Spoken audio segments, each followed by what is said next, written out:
अखंड ज्योति जून 2023। शीर्षक है पूज्य गुरुदेव की तपस्या का उद्देश्य। परम पूज्य गुरुदेव उस दिन हिमालय की यात्रा से लौटकर के ही आए थे। मुखमंडल पर प्रकाश में वलय सुशोभित हो रहा था। 1 वर्ष के सघन तप का तेज और उससे जन्म लेती ऊर्जा की तरंगों को उनके सानिध्य में सहज ही अनुभव किया जा सकता था। वैसे ही लोगों के हृदय में पूज्य गुरुदेव से मिलने की आतुरता बहुत तीव्र रहती थी। उस दिन तो उस आकुलता में और भी ज़्यादा वृद्धि हो रही थी। उनके तप से अभिपूरित व्यक्तित्व की और लोग चुंबक की तरह खींचे चले जा रहे थे। पूज्य गुरुदेव शांति कुंज के द्वितीय तल पर स्थित अपने कक्ष से 1 मंजिल नीचे उतरकर वहां एकत्रित हो चुके परिजनों की पंक्तियों को दर्शन देने आए। उन्हें प्रणाम कर लेने के उपरांत सभी वहीं पूज्य गुरुदेव एवं वंदनीय माताजी के निकट बैठ गए। उनकी हिमालय की अज्ञातवास की यात्रा के विषय में जानने की उत्कंठा वहां उपस्थित प्रत्येक स्वजन के मन में थी। कुछ ही समय में वहां बैठे एक कार्यकर्ता के मुख से यह भाव प्रकट भी हो गया और उन्होंने पूज्य गुरुदेव से पूछा, गुरुदेव, हिमालय की यात्रा में कौन सी आध्यात्मिक सिद्धियां प्राप्त हुई?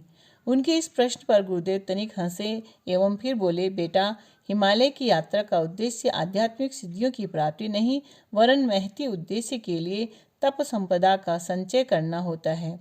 जिन्हें तुम सिद्धियां कहकर पुकारते हो वो तुम्हें यहीं बैठे प्राप्त होती हैं। उनकी प्राप्ति के लिए हिमालय की चढ़ाई आवश्यक नहीं। चढ़ना हो तो आदर्शों की हिमालय पर चढ़ो, जिस पर हम जीवन भर चढ़े हैं।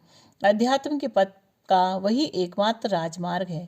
थोड़ा रुककर वे बोले, बेटा, समस्त आध्यात्मिक संपदाओं का आधार एक ही है और वह है गुरु के प्रति श्रद्धा, आदर्शों के प्रति समर्पण। गुरु के प्रति समर्पण ही वह गौरी शंकर शिखर है जिस पर स्थित होकर कोई भी चेतना के नीलाभ आकाश से एक हो सकता है। जो यह करना जानता है उनके लिए आध्यात्मिक जीवन के सभी रहस्य सहज ही उद्घाटित हो जाते हैं। वहाँ बैठे सभी लोग पूज्य गुरुदेव द्वारा कही गई सारगर्भित बात के मर्म को समझने की कोशिश करने लगे। सभी ने अपने अंतर्मन को टटोला और महसूस किया कि यह सत्य ही है कि यह चाहत तो हरेक के मन में भरी पड़ी है कि हमारे पास भी गुरुदेव जैसी सिद्धियां व विभूतियां आ जाएं, जबकि उनकी तुलना में हमारी आदर्श निष्ठा तो शून्य ही है।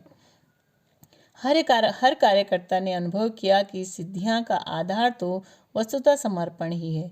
जिसका समर्पण जितना समग्र होगा वह गुरुदेव की चेतना को उतना ही व्यापक रूप से धारण कर सकेगा। उसका जीवन उतनी ही तीव्रता के साथ परिवर्तित होने लगेगा। पूज्य गुरुदेव ने आगे कहना आरंभ किया और बोले, बेटा, ज़्यादातर लोग आध्यात्मिक इसलिए होना चाहते हैं ताकि बिना कुछ किए दिव्य विभूतियों के हकदार बन जाएं। आध्यात्मिक पथ का अनुगामी बनने के लिए परिवर्तन वेश का नहीं वरन जीवन का आवश्यक होता है। सभी सुनने वालों के अंतरंग में वे शब्द गहरे उतर गए। पूज्य गुरुदेव के वैसा कहने का उद्देश्य किसी को निराश करना नहीं था, बल्कि ब्रह्म जंजालों मूढ़ मान्यताओं की जड़ पर कुठारघात करना था। महत्वाकांक्षाओं की पूर्ति की हवस इंसान के मन में गहरी भरी पड़ी है। पल पल पर वह इन्हीं की पूर्ति के लिए जूझता खपता रहा है। परंतु साधना का मार्ग अधोगामी वृत्तियों के परिपालन का नहीं, बल्कि चेतना के आरोहण का है। इस पथ पर जीवन को खपा देने वाले ही सौभाग्य के अधिकारी बन पाते हैं। पूज्य गुरुदेव ने अपनी बात को आगे बढ़ाना आरंभ किया और बोले, बेटा, हमारी तपस्या का उद्देश्य संसार के हर देश में जन जीवन के प्रत्येक क्षेत्र में भगीरथों का निर्माण करना है। थोड़ा रुककर वे बोले, अध्यात्म की सच्ची शक्ति को धारण करने के लिए परशुराम, भगीरथ जैसी आत्माओं की जरूरत पड़ती है। कुंडलिनी जागरण जैसे उद्देश्य छोटे होते हैं। अध्यात्म की शक्ति को धारण करने के लिए भगवान शिव की तरह जटाएं चाहिए और उस स्तर की पात्रता को विकसित करने के लिए प्रचंड तप की जरूरत पड़ती है। पूज्य गुरुदेव के शब्द सुनने वालों की चेतना के तारों को झंकृत करते जा रहे थे। वे समझ रहे थे कि साधनात्मक पुरुषार्थ का वास्तविक उद्देश्य क्या है। वस्तुतः पूज्य गुरुदेव की तपस्या का वास्तविक उद्देश्य वैश्विक मानवता की रक्षा के लिए एक प्रचंड तापसिक पुरुषार्थ को संपन्न करना था। उन्होंने अन्य जगहों पर अपनी चर्चा में भी कहा था, मेरी साधना का उद्देश्य मोक्ष या निर्वाण की प्राप्ति नहीं है, बल्कि पीड़ित मानवता की रक्षा करना है।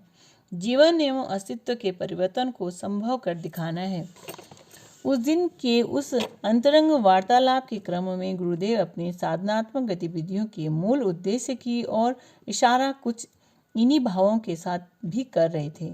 अपनी बातों को समेटते हुए पूज्य गुरुदेव बोले, बेटा, आने वाले वर्षों में तुम हमारी तपस्या से जन्म लेने वाले परिणामों को वैश्विक पटल पर घटने वाले घटनाक्रमों के रूप में अनुभव कर सकोगे। नवनिर्माण के उदीयमान नेतृत्व के लिए हम पर्दे के पीछे से आवश्यक शक्ति और परिस्थितियां उत्पन्न करेंगे। हम जिस अग्नि में अगले दिनों तपेंगे, उसकी गर्मी असंख्य जागृत आत्माएं अनुभव करेंगी।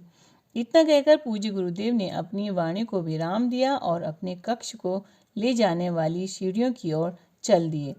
सुनने वालों की चेतना में उनके कहे गए शब्द अभी भी प्रतिध्वनित हो रहे थे। वे महसूस कर पा रहे थे कि वे लोग सौभाग्यशाली हैं जो इस युग के महातपस्वी के सानिध्य को अनुभव कर पा रहे हैं। उठने वाले कार्यकर्ताओं में से एक के मन में महाकवि कालिदास के रघुवंश में लिखे ये शब्द गुंजायमान होने लगे। सर्वातिरिक्त सारेण सर्वतेजो विभाविना स्थिता सर्वोन्नते नोर्वी क्रांत्वा मेरुरिवात्मना आकार सदृश प्रज्ञः सदृश आगमः आगमः सदृशारंभ आरंभः सदृशोदय।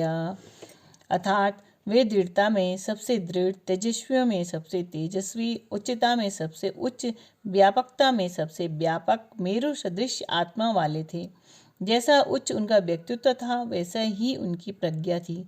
जैसी प्रज्ञा थी, वैसी ही उनकी साधना थी और उसी के सदृश उनकी जीवन की उपलब्धियां थी। शिक्षाप्रद वाक्य।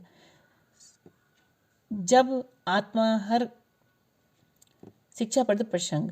जब आत्मा हर कर्तव्य का तुरंत पालन करना चाहे तो उसे ईश्वर की उपस्थिति